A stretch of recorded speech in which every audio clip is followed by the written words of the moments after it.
Right, so we're picking back up my metabolic psychiatry educational series for SEND, special needs caregivers. And this week we're looking at sleep. Now, ironically, it was Murphy's Law would have it. The day I want to start sleep is the day after my autistic son had a terrible night. He's up throughout the night, very restless.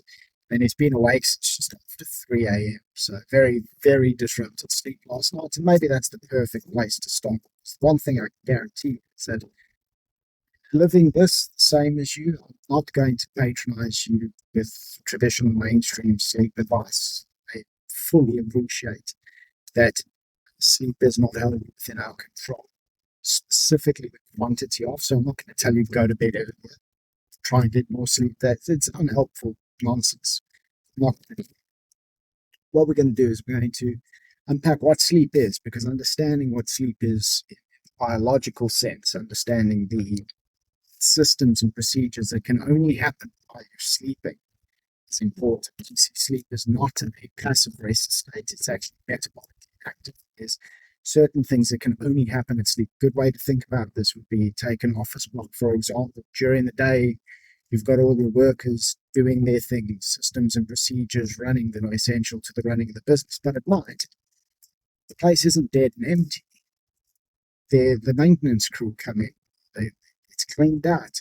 The essential maintenance gets undertaken. The upkeep of the place gets undertaken. And that is important, because if that didn't happen, the building would eventually fall apart, disrepair, and be able to use it, which would affect the running of the business.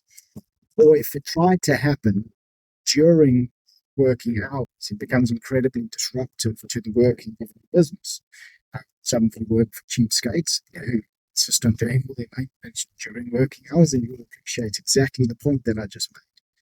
So, think about sleep as metabolically active. It is a metabolically active state. You have certain processes that can only happen while you're asleep.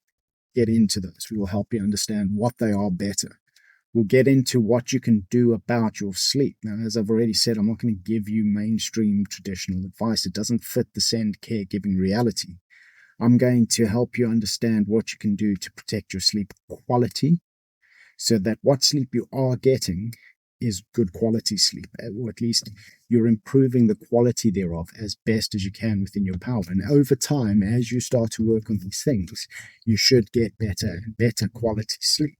I'm going to help you get the most bang for your buck for the sleep that you do get. I'm going to help you understand what habits are helpful, what habits are destructive, etc. So we'll get into it this week. 5 posts, today's post, and then 4 more. Follow along. If you find this interesting, forward it on to someone who you think may benefit from it. The aim here is just to share advice freely, to share educational tools and tips freely, so that the SEND community can benefit.